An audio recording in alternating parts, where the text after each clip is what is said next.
3 years. That is how long Commander Vel had been flying to places nobody wanted to go. 3 years of cold coffee, long silences, and gray rocks that all looked the same. 3 years of scanning dead moons and empty asteroid fields and naming things that did not deserve names. 3 years of writing reports that nobody read, about places that nobody cared about, in systems so far from the center of everything that the stars themselves looked different out here. Smaller. Dimmer. Like they were tired too. She stood at the forward console of the survey ship Andra 7 and watched the latest gray rock grow slowly on the screen in front of her. It had no name. Nobody had given it one because nobody thought it mattered enough. It was small. It was cold. It sat at the far edge of the Vela system like something a careless hand had dropped and never come back for. No breathable air. No liquid water. No mineral worth the cost of extracting it. Just rock and ice and an endless silence that pressed against the hull of her ship like a wall. She had seen 100 moons that looked exactly like this one. She picked up her cup, took a sip of something that had stopped being hot an hour ago, and waited for the scanner to confirm what she already knew. Dead rock. Log it. Move on. Then the scanner beeped. Vel did not look up immediately. In 3 years she had learned that the first beep almost never meant anything. Scanners were sensitive machines in a universe full of noise. They beeped at gas pockets. They beeped at old radiation trails. They beeped at the shadows of dead stars that had been gone for 10,000 years but whose light was only reaching them now. The first beep was almost always nothing. She waited for the second. It came. Same tone. Same strength. Clean and sharp and certain. She looked up. The reading sitting on her screen was not a mineral signature. It was not a radiation echo. It was not anything she had a quick name for. The scanner had placed the signal into a category she had never seen activate in 3 years of survey work. A category that existed for situations where the machine had checked everything it knew and come back empty. Unclassified input, no match found. She set her cup down slowly. The signal was a pulse. A single repeating beat coming from deep inside the gray moon. Not the surface. Not the upper crust. Deep. The kind of deep that meant whatever was producing it had been sitting down there for a very long time, hidden under kilometers of rock and ice, producing this same quiet beat in the dark where no one could hear it. Vel leaned closer to the screen and counted the intervals between pulses. 1.4 seconds. Then again. 1.4 seconds. Then again. Exactly 1.4 seconds. Every single time. No variation. No drift. No error. She straightened up slowly. In 3 years of survey work, Vel had learned something important about the universe. The universe did not do exact. Gas clouds drifted and shifted. Radiation spread unevenly. Even the most regular natural signals, pulsar rhythms, orbital resonances, tidal patterns, had tiny imperfections buried inside them. Small mistakes that told you nature had made them, not something else. This signal had no mistakes. She called the crew. Within minutes, 6 people were crowded around her console in various states of half-awake, staring at the same reading on the screen.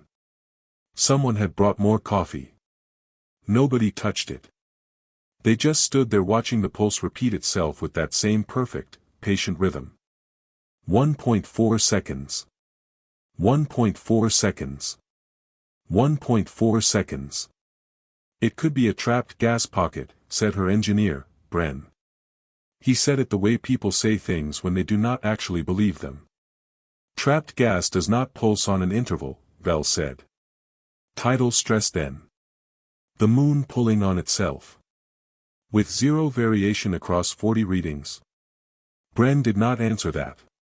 Vel ordered the ship closer. The gray moon filled the forward screen as Andra 7 descended through the thin upper atmosphere. Up close it looked even more lifeless than it had from a distance. The surface was flat and cracked and completely still. No wind. No movement. Nothing that suggested anything had ever happened here or ever would. But the pulse kept coming. 1.4 seconds. She activated the deep-range scanner and pushed it as far as it could reach. Layer by layer the machine began mapping what was underneath the surface. Rock. More rock. A dense layer of ancient ice. More rock below that. Then, at a depth of just over 2 kilometers, the scanner hit something that stopped it cold. Not rock. Not ice. Something else entirely. The image built slowly on the screen.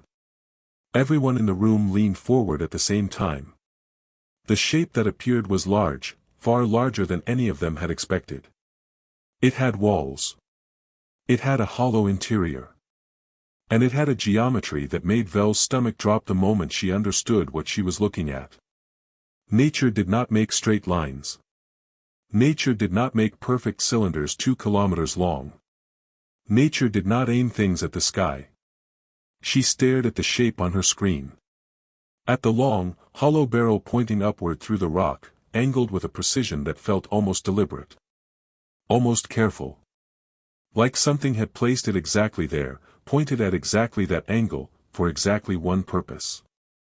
She pulled up the trajectory calculation automatically. The machine ran it. Then stopped. Then ran it again. Then flagged the result as an error. Vel overrode the flag with a shaking hand and read the result herself. The object was aimed at the galactic core. At the center of everything. At the heart of the known universe where 100,000 civilizations lived and breathed and had no idea that something buried under 2 kilometers of rock on a moon nobody had ever named was pointed directly at them. She stood completely still for a long moment. Then the scanner beeped again. New data. One final reading she had not asked for, produced automatically by the dating system running in the background while everyone stared at the shape. The construction date of the object. 1,200,000 years ago. The room was silent. 1.4 seconds. 1.4 seconds. The pulse continued. Patient. Steady. Unbothered by the fact that anyone had found it at all. It had been beating down there in the dark for longer than most civilizations had existed. It had been beating when the Vela system had no ships. When the galaxy had different stars. When whatever built it was still alive and watching and waiting for something that apparently had not happened yet. Vel looked at the energy reading attached to the pulse. It was not flat. It was not decaying the way energy decayed in dead things. It was climbing. Slow. Steady. The same way the pulse was steady. The same way everything about this object was steady. Like it had a plan. Like it had always had a plan. Like 1,000,000 years was not a long time to wait when you were built for one purpose and you were not finished yet. She opened her mouth to say something. Then the deep scanner updated one final time.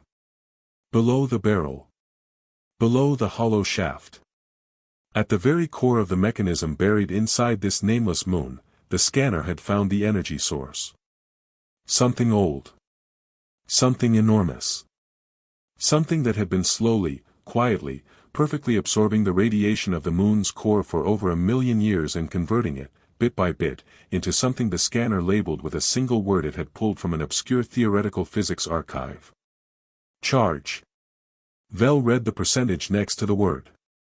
89%. She looked at the barrel on the screen. She looked at the trajectory aimed at the galactic core. She looked at the pulse still beating at exactly 1.4 seconds like a heart that had never once lost its rhythm in 1,000,000 years. And for the first time in 3 years of scanning dead rocks in empty systems, Commander Vel felt genuinely, completely, cold. 6 hours after the scanner found the shape, 3 more ships were on their way. Vel had not asked for them. The Council had sent them anyway. That was how things worked when you found something that broke every category the machine had. You stopped being a survey mission and started being something else entirely. Something with more eyes. More people. More voices asking questions that nobody could answer yet. She did not mind. Truthfully, she was glad. Standing on the surface of a nameless moon above something enormous and ancient and quietly charging itself in the dark was not the kind of situation anyone should be alone in. The first landing team went down 18 hours after the initial reading. Vel led it herself. The surface was exactly what it looked like from the ship. Flat. Gray. Hard under the boots in a way that felt permanent, like the rock had decided long ago to be rock and had never reconsidered. The cold came through the suit in a way that was not dangerous but was noticeable. A deep cold. The kind that existed not because of temperature alone but because nothing had ever been warm here. Nothing had ever burned here. Nothing had ever lived here to push back against it. The drill rig had already been set up by the advance team. It sat directly above the deepest point of the scanner reading, positioned with the kind of careful precision that people use when they do not know what they are drilling toward and do not want to find out the hard way. Vel gave the order. The drill went down. The rock gave way normally at first. Gray and dense and unremarkable, exactly what the surface survey had predicted. Then the ice layer came, ancient, compressed, so old it had almost turned back into stone. The drill slowed. The operators adjusted the speed and kept going. At 1 kilometer down, the reading started changing. Not dramatically. Not in a way that set off any alarms. Just a faint warmth showing up in the thermal scan where there should have been nothing but cold. Vel watched the numbers on her screen and said nothing. The team kept drilling. At 1 kilometer and 800 meters, the drill stopped. Not because anyone told it to. Because it hit something that would not move. The operator ran a material check immediately. The drill tip was intact. The motor was fine. The mechanism had simply made contact with a surface so dense and so hard that the drill, which could cut through reinforced vellus bedrock without slowing down, had found its limit. Vel ordered the drill pulled back. She ordered hand tools down instead. 4 team members descended on lines into the shaft. They worked slowly. Carefully. Chipping away at the last thin layer of rock that still covered the surface below. It took 2 hours. Nobody rushed them. Everyone on the surface stood around the shaft opening and watched the feed from the helmet cameras in silence. Then one of the workers' cameras tilted down and the feed showed something dark. Not rock dark. Not ice dark. A different kind of dark. A surface dark. Smooth in a way that the rock around it was not, in a way that felt intentional rather than natural, in a way that made the rock look rough and temporary by comparison, like the rock was just packaging and this was what was inside. The worker reached out a gloved hand and touched it. Then pulled back fast.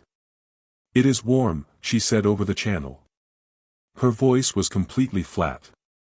The voice of someone choosing very carefully not to sound afraid. Nobody on the surface spoke. Vel looked at the thermal reading on her screen.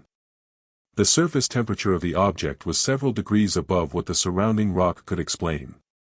After a million years under ice and stone with no external heat source, the object was producing its own warmth from somewhere deep inside. Like a body. Like something that had never fully gone cold because some part of it had never fully stopped. Then one of the other workers angled a light unit at a low angle across the surface. The feed changed. Letters appeared. Not cut into the metal. Not painted on. Pressed in, somehow pressed into the surface at a depth so shallow that straight light passed over them without showing anything, but angled light caught the difference and pulled them out of the darkness like ghosts stepping forward from a wall. Thousands of them. Running in tight, even rows along the barrel from as far left as the camera could see to as far right as the shaft allowed. Line after line of symbols, each one precise and clean, each one identical to itself every time it repeated, arranged with a consistency that could only come from someone who knew exactly what they were writing and had taken great care writing it. Vel stared at the feed. Get me a full image capture, she said. Every centimeter. I want the entire text documented before anyone moves anything. It took 4 hours to photograph it all. When the images came back to the surface and Vel loaded them into the translation system, the machine worked for 11 seconds and then returned a single result. Language unknown. No database match. Recommend specialist consultation. She sent the images to the council with one line of text attached. Find the best linguistic minds you have. Send them now. Then she looked back down the shaft at the warm dark surface covered in words that nobody alive could read. Words written by hands that had been gone for longer than most civilizations had existed. Words pressed carefully into metal that was never meant to rust, on a weapon that was never meant to be found, by people who had written them anyway. Because they had wanted someone to know. She just did not know what yet. Professor Dara had not slept in 40 hours. Nobody had asked her to stay awake that long. Nobody had told her to skip meals or forget about the cot in the corner of her small research room or stop staring at the images on her screen until her eyes burned. She had simply looked at the photographs from the moon and decided, somewhere in the first hour, that sleeping was no longer something she was interested in doing. She was 71 years old. She had spent 43 of those years studying dead languages. Fragments of text found on broken hull pieces. Single lines carved into the walls of abandoned stations. Half a symbol pressed into the side of a recovered probe that had drifted for centuries before anyone caught it. Her entire career had been built on small pieces of things that no longer existed. She had never seen anything like this. The images covered every surface of her room. Printed and pinned to the walls. Loaded on 3 separate screens at different zoom levels. Spread across the wide table in the middle in physical sheets that she had arranged and rearranged a dozen times trying to find the structure underneath the symbols. Because there was a structure. She had known that within the first hour. A language without structure was just marks. This was not marks. This had grammar. This had repetition in the right places. This had variations that followed rules she could not name yet but could feel the shape of the way you feel the shape of a room in the dark before your eyes adjust. Something was there. Something organized. Something built by a mind that thought the way minds think when they want to be understood. On day 4 she found the first anchor point. An anchor point was what she called a symbol or a sequence that appeared so many times and in such consistent positions that it almost certainly meant something fundamental. A number. A direction. A name. Something the writer had needed to say over and over because it was central to everything else. This anchor point was a sequence of 4 symbols that appeared at the start of every new section of text. Always 4. Always the same 4. Always at the beginning. Like a title. Like a name. Like the writer wanted you to know, before you read anything else, what you were reading about. She spent 2 days on those 4 symbols alone. On day 6 she had a partial match. Not from the main linguistic database. From the archive. A side collection of recovered fragments that most researchers ignored because the pieces were too small and too damaged to be useful. Dara had catalogued every fragment in that archive herself 20 years ago because nobody else had bothered. One fragment.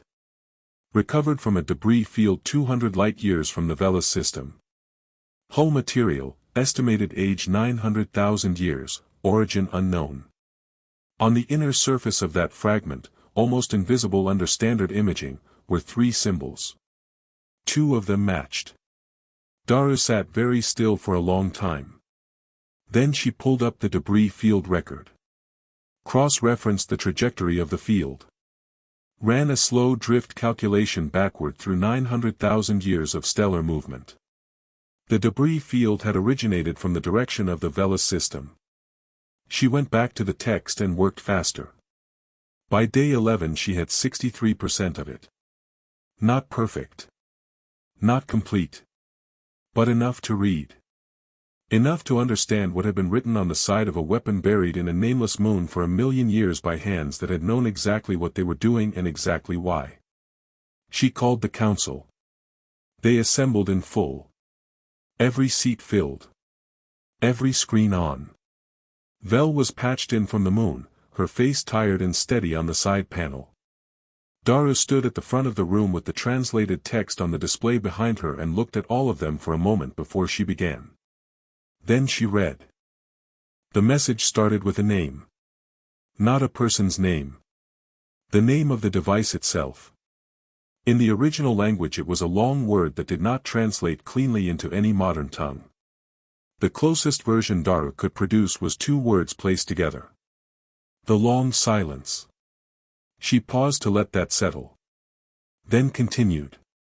The text described a war. Not the kind of war anyone in the room had studied in history. Not a border conflict. Not a resource dispute. Not 2 civilizations arguing over territory or trade or ideology. This was something different. Something that had no modern equivalent and no comfortable category. The text called the enemy the erasure. Not a species. Not a civilization. The text was not specific about what it was. It used language that suggested something vast and singular and purposeful. Something that moved through the galaxy not to conquer and not to enslave but simply to remove. World by world. Species by species. Not destroying in the way that fire destroys, leaving ash and evidence. Removing in the way that an eraser removes, leaving nothing. No ruins. No bodies. No signal. No trace that anything had ever been there at all. Humanity had fought it for 300 years. Someone in the council made a small sound. Daru kept reading. The human empire at the time of the war was large. The text implied a scale that nobody in the room was prepared for. Hundreds of systems. Thousands of settled worlds. A civilization that had been quietly expanding for longer than most current species had existed, spreading outward into the dark in the patient way of a people who had learned that the galaxy was wide and time was long. The erasure had found them the way it found everyone. By following the noise. Daru stopped at that line. Read it again to herself. Then read it aloud a second time because she needed everyone to hear it twice.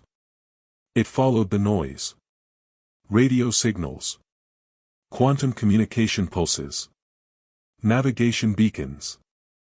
The ordinary sounds of a living civilization going about its business, broadcasting its existence into the dark without thinking twice, because why would you think twice? Why would you ever imagine that something was listening not with curiosity but with intention? Humanity had been broadcasting for a long time before the war. They had been very loud. The war lasted 300 years and went in one direction. Humanity fought with everything it had. The text listed weapons and strategies and alliances in sections that Daru had not fully translated yet. But the direction of the war was clear from the language even in partial translation. Every year there were fewer human worlds. Every year the silence grew larger.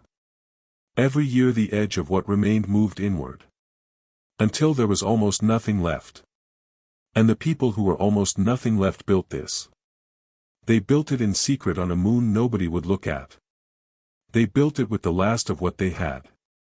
They calculated a frequency, something they called a resonance charge, based on 300 years of studying an enemy they had never fully understood but had learned enough about to try.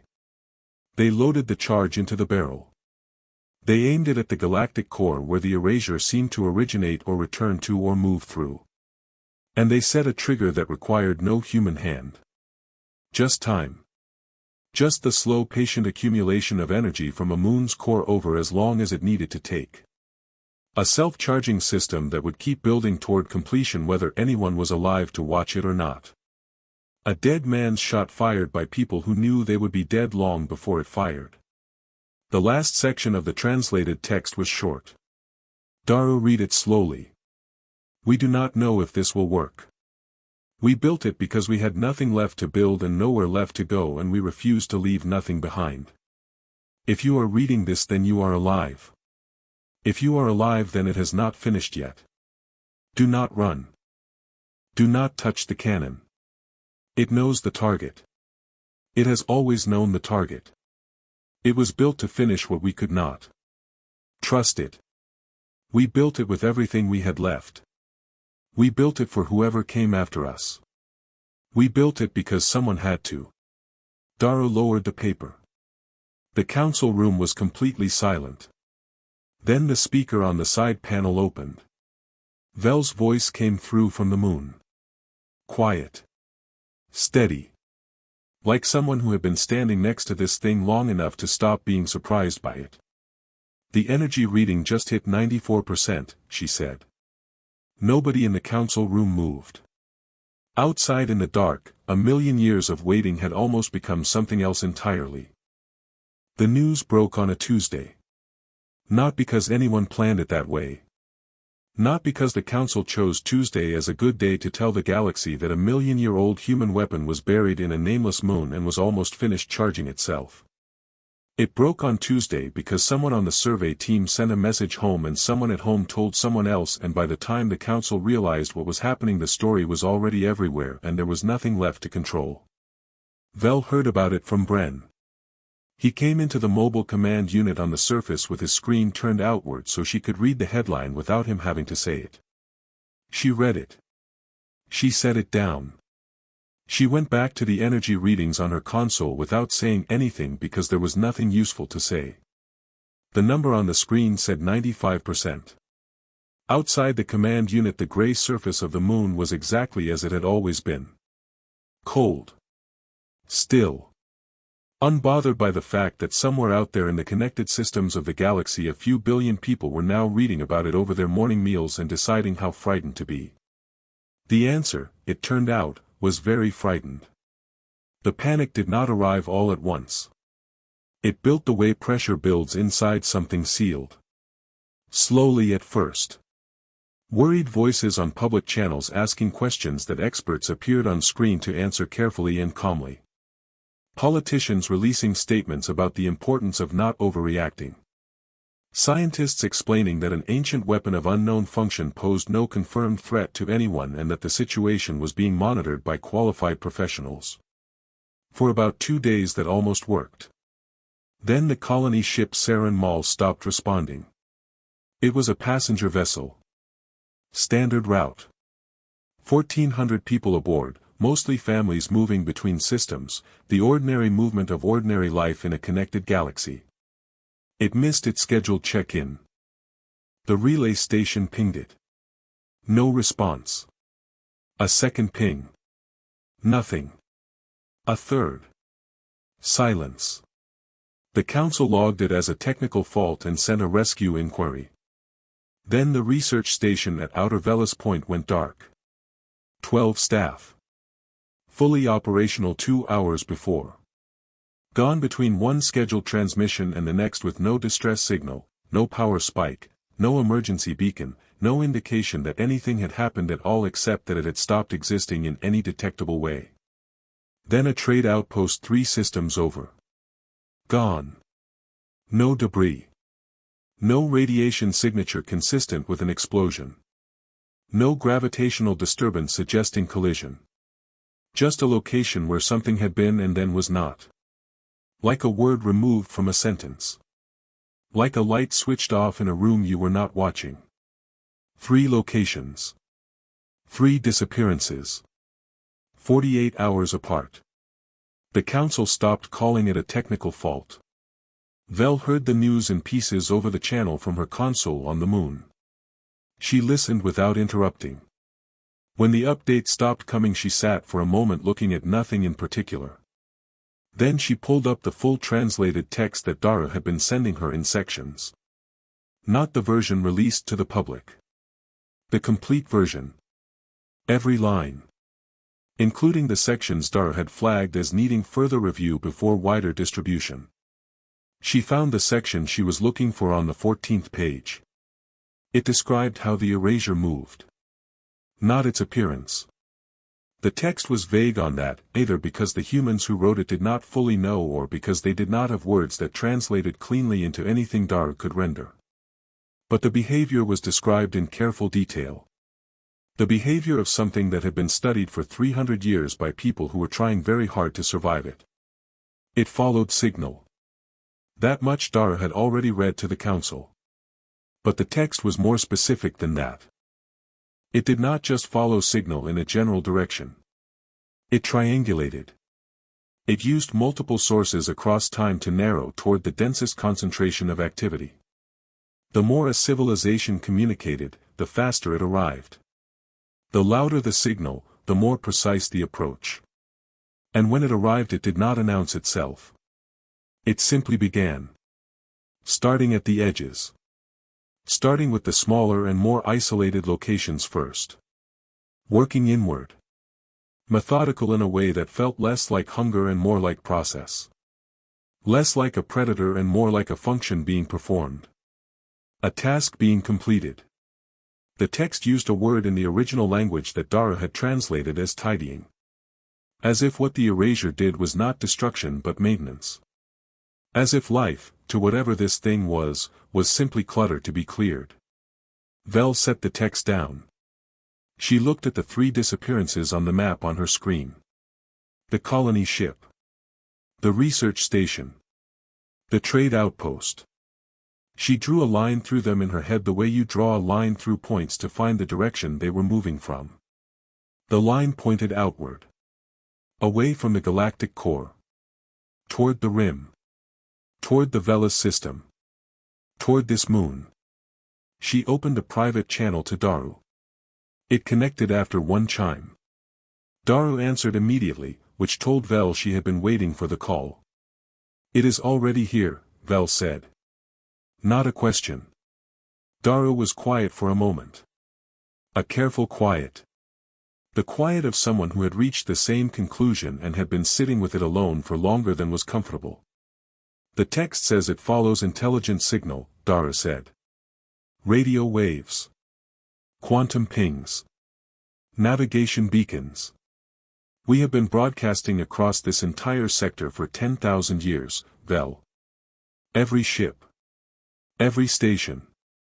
Every message sent home by every person on every survey mission." She paused. "We have been very loud." Vel looked at the energy reading on her console. 97%. Outside the command unit the moon was still gray and still cold and still silent. But the deep-range scanner on the far console was running a continuous sweep of the space above them, and Vel had been checking it every few minutes since the 3rd disappearance was confirmed. She checked it now. The sweep was still running. The display showed the familiar pattern of the Velas system. Stars in their positions. Orbital bodies on their logged paths. Empty space being empty in all the ways empty space was supposed to be empty. Except for one area. One region of the scan where the return signal was behaving in a way that the machine flagged without a category. Not a star. Not a gas cloud. Not any known body or phenomenon in the database.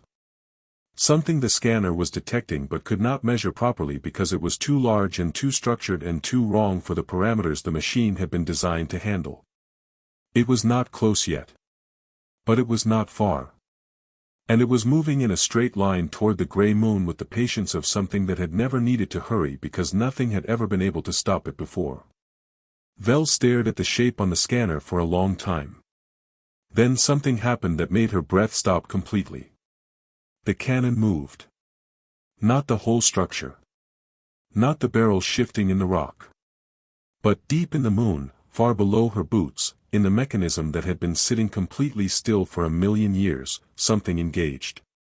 Some internal system that had been waiting alongside the charge, waiting for exactly this, waiting for the moment when the target appeared within range. The targeting system activated on its own. No hand had touched it. No command had been sent. It simply recognized what the scanner had found and did what it was built to do. The aim, already precise, already locked on the galactic core for 1,000,000 years, made a small, quiet adjustment. A fractional shift so tiny that the surface showed no movement at all. But the numbers on Vel's screen changed. The trajectory updated. The cannon was no longer aimed at the galactic core. It was aimed at the shape on the scanner. Vel looked at the energy reading one more time. 98%. Down in the dark below her feet, the hum that had been growing for days grew louder. Slow and deep and completely steady. The sound of something that had waited a million years and could feel, in whatever way old machines feel things, that the wait was almost over. The vote was 14-1. Vel heard the result over the open council channel while standing at her console with a cold cup in her hand and the energy reading at 98% on the screen in front of her.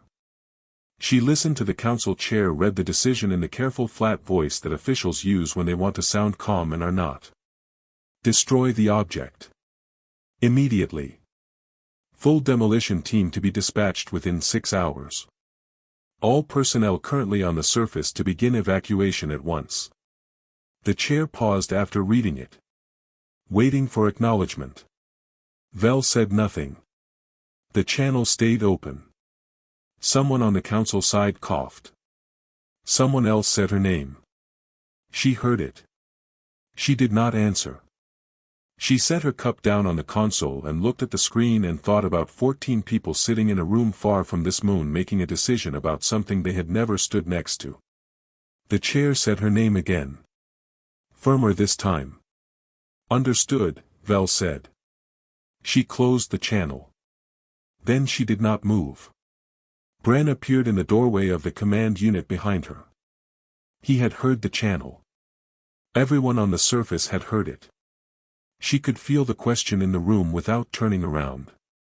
The same question everyone was asking with their silence. What do we do? What do we actually do? Because understood was not the same as yes, and everyone present knew the difference.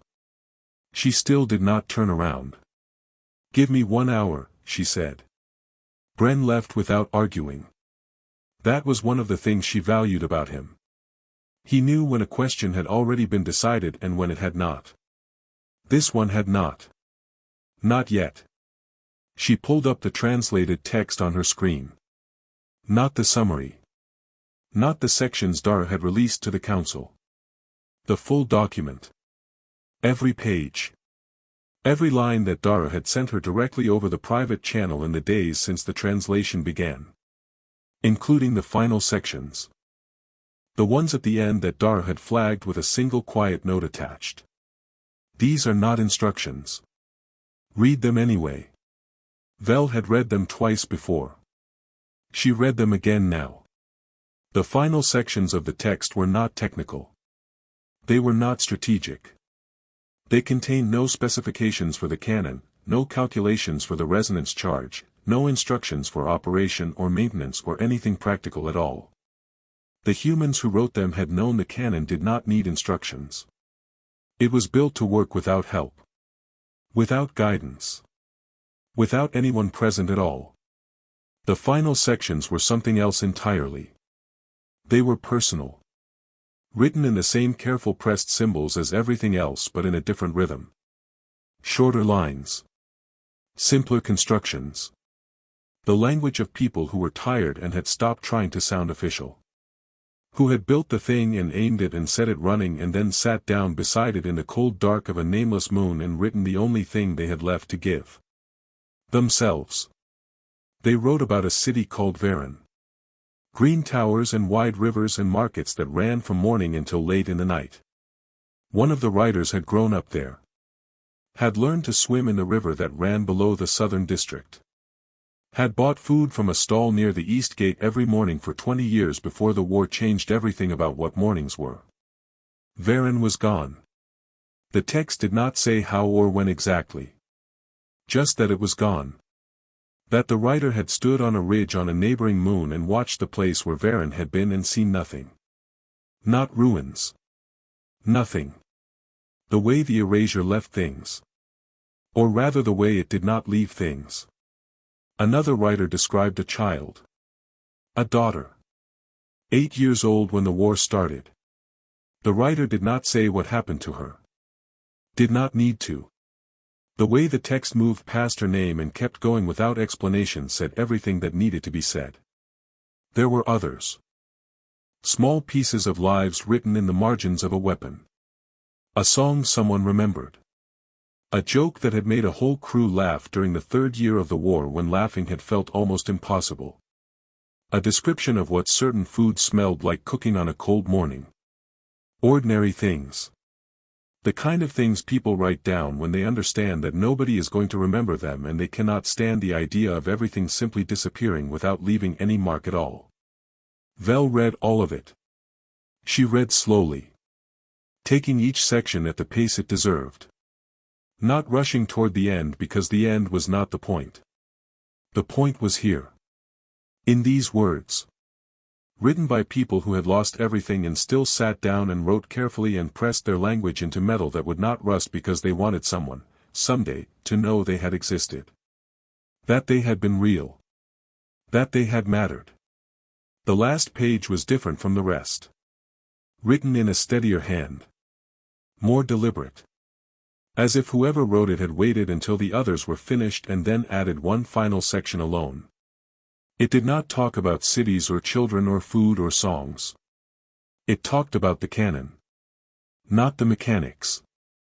Not the charge or the trajectory or the targeting system. It talked about why. Not why they built it in the way an engineer explains why. Why they built it in the way a person explains why when they are standing at the end of everything and trying to make sense of what they chose to do with their last strength. We are not angry, it said. We were, for a long time. Angry is easier than this. Angry gives you something to push against. But anger runs out. We learned that in the 2nd century of the war when the anger was gone and we were still fighting anyway. What was left after the anger was something quieter. Something that did not have a clean name. We did not build this for revenge. Revenge requires an enemy that can feel it. We do not know if the erasure feels anything. We do not know if it understands what it removes when it removes a world. We chose to believe it does not. Because the alternative is worse. We built this because of what comes after us. We built it because the galaxy does not end with us and something has to make sure of that. We could not save ourselves. We were never going to save ourselves. We understood that long before the last world fell. But we could do this one thing. We could aim carefully and wait and trust that whoever found this would have the sense to let it finish what we started. Do not be afraid of the cannon. It knows exactly what it is doing. It has always known. We made sure of that. Be afraid of nothing. You are still here. That is already more than we managed. Vel sat back from the screen. She looked at the energy reading. 99%. She looked at the shape on the deep-range scanner. Closer now. Much closer. Moving with the steady patient certainty of something that had never encountered a reason to slow down. She thought about 14 council members in a room far away. Good people probably. Careful people. People doing exactly what careful people do when they encounter something enormous and unknown and frightening. Trying to control it. Trying to make it smaller. Trying to turn an impossible situation into a manageable one by removing the most frightening variable. She understood it. She also understood something they did not. They had not read these pages. They had not stood next to this thing in the cold and felt the warmth coming off metal that had been keeping itself alive in the dark for longer than their entire civilization had existed. They had not read the words of people who had lost a daughter and a city and a galaxy full of green worlds and had still sat down and written carefully and built something good with their last breath. She stood up. Turned around. Her team was in the outer room. All of them. Sitting or standing in the way people arrange themselves when they are waiting for something important. Bren near the door. The 2 engineers by the equipment rack. The junior scanner operator who was barely 20 and had been very quiet since the 3rd disappearance was confirmed. They all looked at her. She looked back at them. At their faces. At the particular expression that people carry when they are trying to be ready for whatever comes next without knowing what that is. She thought about a city called Varen. About green towers and wide rivers. About a writer who had watched the place where it used to be and seen nothing. She thought about what someone had left behind so that other people would not have to see nothing. Nobody touches anything, she said. We let it do what it was built to do. Nobody argued. Outside the command unit the moon was cold and still, and the hum rising from below their feet was deeper now than it had been an hour ago. Fuller. Like something gathering itself. Like a breath being drawn in after a million years of waiting for the right moment to let it go. The energy reading clicked over. 100%. There was no countdown. Nobody had expected one, but somehow the absence of it still felt strange. No alarm. No warning light. No final sequence of numbers ticking towards zero the way weapons in stories always seem to work. Just a moment that was ordinary and then a moment that was not, and nothing dramatic separating the two except the fact that a million years of waiting had quietly become enough. The hum started changing first. Vel felt it before she heard it. Through the soles of her boots. Through the floor of the command unit. Through the rock beneath the floor that went down 2 kilometers to where something old and patient and completely certain of itself had finally finished what it had been doing since before her civilization existed. The vibration was not violent. It was deep. The kind of deep that skips the ears and goes straight to the chest and sits there like a second heartbeat that is slower and steadier than your own. Then the sound arrived. Low. So low it was almost not a sound at all. More like the idea of a sound. A tone that started below hearing and rose so gradually that Vel could not have said exactly when she began to hear it as a sound rather than feel it as a pressure. It filled the command unit. It filled the suits of everyone standing in it.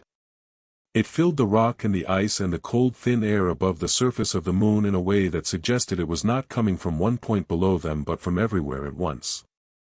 From the entire structure. From every centimeter of a barrel that stretched 2 kilometers into the dark, finally doing the one thing it had been built to do. Bren said something.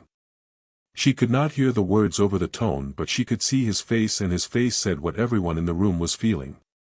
That this was real. That it was actually happening. That the thing they had been standing next to for days and scanning and translating and arguing about and fearing was not a relic and not a mystery anymore. It was a weapon. And it was firing. Vel turned to the external feed on the far console.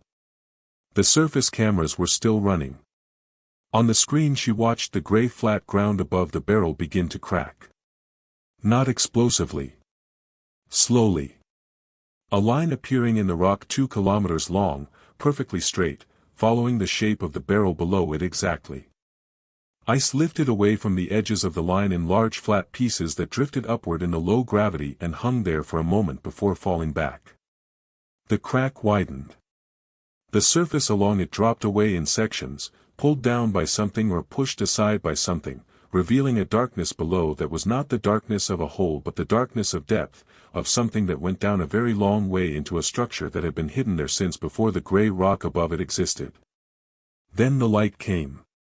Not an explosion. Vel had half expected an explosion, a flash, a roar, something dramatic enough to match a million years of waiting. But it was not like that at all. It was quieter than that. More serious than that. A pulse of something that was not quite light and not quite sound and not quite pressure but carried something of all three, rising out of the open barrel in a wave that moved upward through the thin atmosphere and into the space above the moon without slowing, without spreading, without losing any of the precision that a million years of careful engineering had built into it. It moved fast. Faster than the cameras could track. One moment it was there above the surface, visible as a faint distortion in the starfield the way heat distorts air above hot ground. Then it was gone. Into the dark. Into the space between the moon and the shape on the scanner. Into the distance that separated a weapon that had been waiting from a target it had never once lost track of. Vel turned to the deep-range scanner. The shape was still there. Still moving. Still coming. Closer now than it had been when she last checked. Close enough that the scanner was beginning to resolve details that it had not been able to capture before. Not enough to understand. Just enough to see that it was structured. That it had an internal organization to it. That whatever it was not random and not natural and had not arrived here by accident. It had come because they were here. Because they had been loud. She watched the scanner and waited, and the command unit was completely silent around her except for the fading tone still moving through the floor like an echo of something immense. The shape on the scanner stopped. Not slowed. Stopped. Between one scanner sweep and the next it went from moving at a speed the machine could barely calculate to completely stationary in a way that should not have been physically possible for something that large. No deceleration. No gradual reduction in velocity.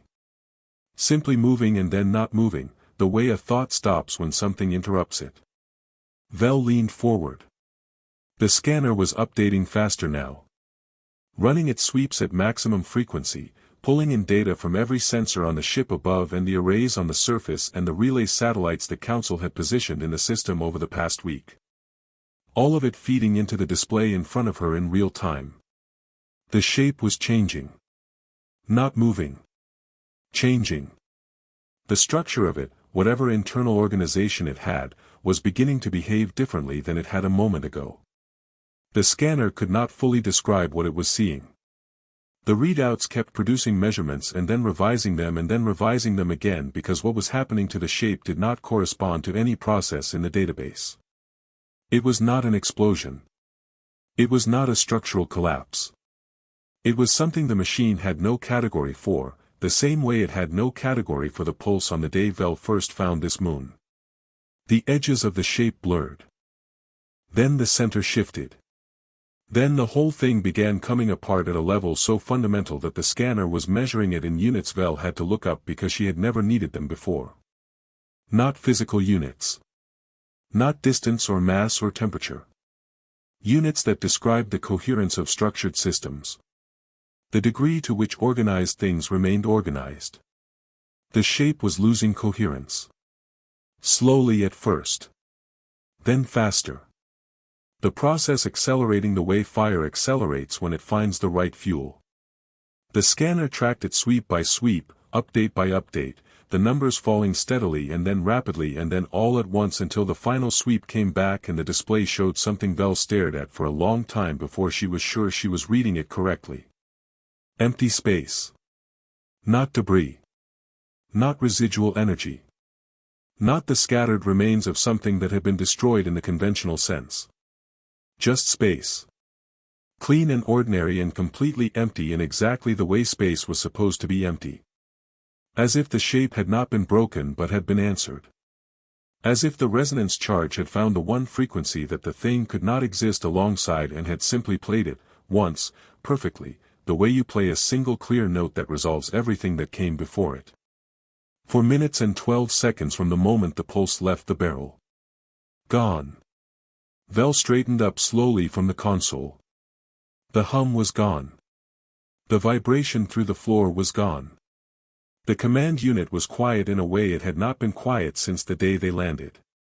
Not the tense quiet of people waiting for something to happen. A different kind of quiet. The quiet of a room after something enormous has passed through it and left everything still standing. She looked at the energy reading on her console. The number was gone. The display that had shown her a percentage for days now showed a single flat line. Not charging. Not draining. Finished. The way a task looks when it is finished and there is nothing left to measure. She stood there for a moment with that on the screen and thought about what it meant. 1,000,000 years. A charge built one slow increment at a time from the radiation of a dead moon's core, accumulating across an expanse of time so large that the civilizations now living in this galaxy had not existed at the beginning of it. A weapon aimed with precision at a target that had not appeared yet. A trigger set not to a time but to a condition. A completion.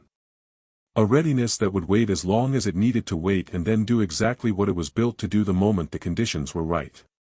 One shot. One perfect shot. Her communicator opened. Every channel at once. The council. The news relays. The ships in the system. The stations and outposts and research teams that had been watching the deep-range feed with the same held breath that she had been holding. Everyone who had been afraid. Everyone who had been arguing about whether to destroy the cannon or trust it or run from it or study it. Everyone who had spent the last week looking at a shape on a scanner and feeling the particular cold that comes from understanding that something is coming and you cannot stop it. All of them. Listening. Vel looked at the dark barrel on the surface camera feed.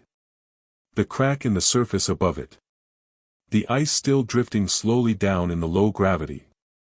The metal that had been warm for days and was now, she suspected, finally cooling.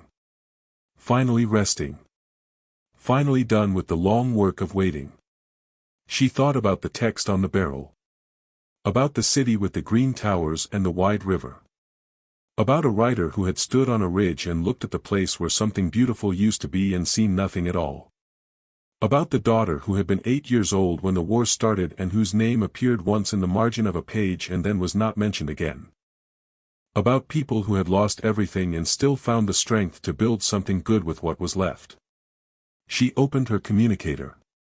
The whole galaxy was on the other end. She did not have a speech. She had not prepared anything.